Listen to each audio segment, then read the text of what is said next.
Hej flere tusinde DanishTubere. Jeg er tilbage med endnu et afsnit, hvor vi skal kigge på nogle nyheder. Hvad er det, der sker derude? Lad os tage et kig på det. What's going on out there? Let's take a look at it. Der er faktisk sket nogle vilde ting i denne uge. A bunch of really wild stuff has happened this week. Her har jeg en lille artikel til os, a little article for us. Lad os læse det igennem. Efter weekendens voldsomme skudbrud, after the weekend's violent cloudbreak, der er lange udsigter til færre oversvømmelser. Det lyder altså ikke så godt. Doesn't sound so good. Long prospects for the situation to improve. For, what can I say, less flooding. Omkostningerne er store, når vandet fosser ned fra himlen, for derefter at stige op ad kloakkerne. A little mistake here. It's not kloakkerne, men kloakkerne. Alligevel er der lange udsigter til, at situationen forbedres. There we go. The costs are higher when the water is falling down from the sky, only to then rise from the sewers. Ja. Og her har vi et fantastisk billede, eller fantastisk, jeg ved ikke om det er en fantastisk, hvad synes du? I don't know if it's an amazing picture, but it's an interesting picture. Prøv at se de her biler. Check out these cars. That is crazy. Har du oplevet det her? Did you experience this? Læg en kommentar i kommentarfeltet, hvis du blev personligt ramt af det her. If you were personally hit by this. Leave me a comment in the comment section. Søndag ramte et skudbrud i København. Søndag ramte et skudbrud i København. 12 steder i hovedstaden blev der registreret skudbrud. Og nogle steder såkaldt dobbelt skudbrud. A double cloud break. 12 places in the capital city were registered cloud breaks. That's coconuts. Det resulterede blandt andet i oversvømmede kældre og voldsomme vandmængder på vejene. Yeah, that resulted in, among other things, flooded basements and violent amounts of water on the streets. Massive amounts of water on the streets. Det var voldsomt, men det var ikke usædvanligt, siger Frans Rubek, der er klimatolog hos DME. Okay. You said it wasn't unusual. Interesting. Prøv at se det her billede. Check out this picture. Et skudbrud er defineret ved, at der falder mere end 15 mm vand på en hel time. Cloud break is defined by the falling of 15 mm of water within half an hour. Og de store mængder vand fra oven er altså noget, som vi godt kan vende os til.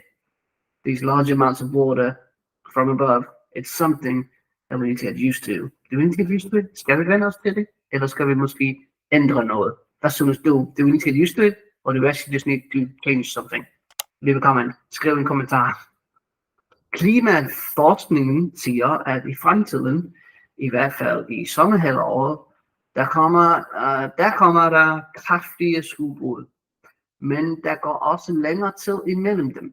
Der kommer altså længere tørkeperioder, siger Frans Rubek.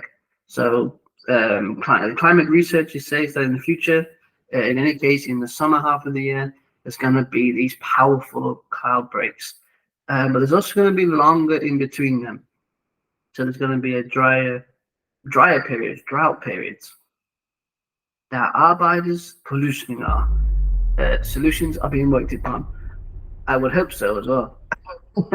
Når et skudbrud rammer København, er det blandt andet forsyningsselskabet Hofer, der skal håndtere vandmasserne. Okay, this is the company that needs to take care of the masses of water when it hits Copenhagen. Det, der skete i går, var meget lokalt, men lokalt var det også meget voldsomt, siger Brian Hansen, der er direktør for vand og spildevand i Hofer. Jeg ved ikke, om jeg siger det rigtigt. Lige meget. Don't know if I'm saying it correctly. Doesn't matter. If you work for them, write in the comment section and tell me how I'm supposed to pronounce it. Systemet er jo ikke bygget til at kunne modtage så store mængder vand på så kort tid, Så derfor bliver vi nødt til at bygge systemet ud. Det er tunneller, det er bassiner, det er grunde vejbede, det er rigtig mange nye løsninger, vi skal have bygget, fortsætter han. They need a ton of new solutions. New tunnels, new basins, are they called basins?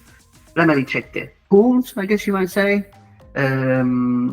Green waterbeds. There's a lot of new solutions that they need to build. Hvorfor tror du, det her sker? Why is this going on? Hvorfor sker det her skudbrud? Why are these cloudbursts going on? Jeg er slet ikke ekspert, I'm not an expert, men jeg tror, at det har noget at gøre med de stigende temperaturer og de her klimaforandringer, som vi utvivlsomt oplever. I'm no expert, but I have an inkling it might be something to do with the rising temperatures and the climate change that we are undoubtedly experiencing. Hvad synes du? Og hvordan kan vi løse det? How can we solve it? Vi fortsætter. Tunnelprojekt skal sikre København. Tunnel project is gonna secure Copenhagen. Lige nu arbejdes der på en masse små projekter, der skal sikre København mod oversvømmelser ved skudbrud. Men der arbejdes også på et 10 km langt tunnelsystem, der skal lede vandet væk fra gaderne, når himlen åbner sig. Det lyder rigtig godt. That sounds awesome. Working on some small projects that are gonna secure Copenhagen against flooding when there's a cloud break, but they're also working on a 10-kilometer long tunnel system that is gonna lead the water away from the streets. When the sky opens. I love how they've written that. It's kind of like, come on with the water, come away from the streets, come some med os. Det kommer til at betyde rigtig meget, fordi der er jo selvfølgelig et stort stykke oprydningsarbejde, når vi har oversvømmelserne. Der er alle de scener, der følger med, kælder, der bliver oversvømmet, vejetunnel og alt muligt andet, der bliver oversvømmet. Der skal ryddes op, og vandet skal pumpes væk bagefter. Så det vil vi gerne undgå, siger Michael Hansen. They want to avoid having to pump all this water away. So yeah, there's a lot of scenes, basements that are flooded, road tunnels, and all kinds of stuff that are flooded. You've got to clean up after this mess. Let's scroll lidt længere ned her. Sidste del, last part. Det er svært at garantere, at du aldrig vil komme med oversvømmelser. For som klima er en forandring, så får vi jo mere og mere regn, men det vil kunne tage rigtig, rigtig meget af det vand, som vi for eksempel så på motorvejen i går, siger Michael Hansen, der er direktør for vand og spildevand i Hvorfor? Det er ikke. Hjælp mig. It's difficult to guarantee that we're never gonna get flooding. For as the climate is changing, we will get more rain, and it will take a lot of time.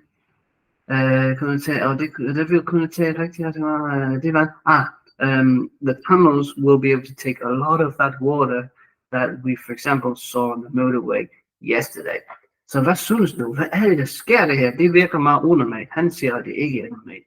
Men jeg tror, altså, det er lidt unormalt. Jeg har aldrig oplevet det i mit liv. I've never experienced it in my life. Seems a bit unusual. Why is it going on? Hvorfor sker det her? Hvad kan vi gøre for at hjælpe situationen? What can we do to help the situation? Leave a comment in the comment section. Så jeg var på den her side, og jeg så faktisk en anden interessant artikel og en anden interessant begivenhed, kunne man kalde det. I saw another interesting article, another interesting event on this page while I was scrolling down. And I thought, I'll just read through that, because it's a very short article. Og måske var du til stede. Jeg kender faktisk nogen, som var. Lad os læse det. Der står her, kniblerne er trukket uro efter fodboldkamp. Kniblerne, what are those called? Those things that the cops have, the police have. Is it batons? I forget the name. But they were taken out and unease after the football match. Amazing brain. De tjekkiske fodboldhold, Danish og Strava, blev her til aften slået af FCK i parken. This Czech team were beaten by FCK. Notice this word slået. Literally is like hit, but you also use it to say beaten when you've been, the other team won. Efterfølgende er der opstået slåskampe mellem fans og dansk politi. So afterwards, following that, fights broke out between the fans and the police. Det viser billeder fra området omkring parken på Østerbro i København. So you can see here, the pictures are showing this around the park, that is the stadium, on Østerbro in Copenhagen. Af billederne fremgår det, at betjente har været nødt til at trække midlerne. The pictures show that they had to take out the battens, I'm going to call them for now, but skriv i kommentarfeltet, hvis du har et bedre ord. Jeg kan slet ikke huske det nu. Can't remember it now. Doesn't matter. You get what I mean when I do this. Det har ikke været muligt at få en kommentar fra Københavns politi i skrivende stund. Yeah, hasn't been possible to get any comment from Copenhagen police at the time of writing this article. Vilde billeder, yes? Crazy images, right? Det er helt vildt at se det der. It's really crazy to see this. Hvad synes du om de her hooligans? What do you think about these hooligans? Og er det her noget, som kunne ske i dit land, hvis du ikke er i Danmark? Is this something that could happen in your country if you're not in Denmark? Jeg kan se på dette billede, at der faktisk er en mand på jorden. Han ligger på jorden. Can you see that? I can actually see a guy that is lying on the floor. Can you see that? Det er helt vildt. Og så den her mand, this guy, det virker som om, at han holder vennerne tilbage. Seems like he's holding people back.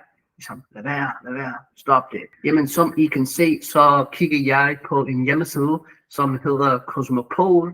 Det er en fantastisk hjemmeside. Jeg elsker deres indhold. I love their content, så tusind tak til Cosmopol. Og følg dem på Instagram. De laver rigtig gode videoer. Var du til stede? Were you there? Skriv i kommentarfeltet, hvis du så det her. Fodbold, det er lidt en vild ting, ikke også? Fordi det er noget, som forbinder virkelig mange mennesker, men det er også noget, som skiller os ad. Football is a really crazy thing, right? Because it's something that really connects people, but it's also something that really separates us. I could really feel it during the European Championship. Men det er jo ikke noget nyt. Fodbold, det har altid skillet os ad. Nothing new. Football has always kind of separated us, and we kind of have the same thing at the Olympics right now. De olympiske lege. Konkurrence er fantastisk. Konkurrence er jo vigtig også, synes jeg. Competition is awesome. It's almost necessary for us. These violent conflicts maybe not so necessary. Spørgsmålet er, hvordan kan vi lade være med at komme op og slås på sådan en måde? The question is, how can we stop getting into fights in this way? Det er nemt at komme op og slås. It's easy to get into a fight. So the question is not, how could they fight? Hvordan kunne de gøre det? How could they do it? The question is, how could they not do it? Fodbold, det er folk, de bliver så passionerede omkring det. People get so passionate about it. So it's obvious they're going to fight. So the question is, how are we not going to fight? Skriv i kommentarfeltet, hvis du har en idé. Det var alt for nu. Tak fordi du så med. Giv et like, skriv i kommentarfeltet og del mine videoer med alle dine danske lærende venner. Vi ses i den næste video.